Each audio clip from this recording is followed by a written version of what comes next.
A fire at an electric vehicle showroom in Rajajinagar on Tuesday evening 19 November claimed the life of a 20-year-old woman. The blaze broke out around 5:30 p.m. at My EV store near Navrang Junction. At the time, 5 to 6 people were inside the showroom while most managed to escape. Priya, the cashier, was trapped inside. Firefighters responded swiftly with 4 fire tenders and managed to bring the flames under control, but it was too late to save Priya.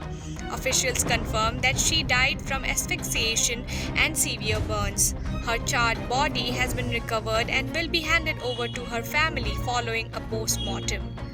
The fire also destroyed over 45 electric scooters. Preliminary investigations suggest a short circuit may have caused the blaze, but authorities continue investigating.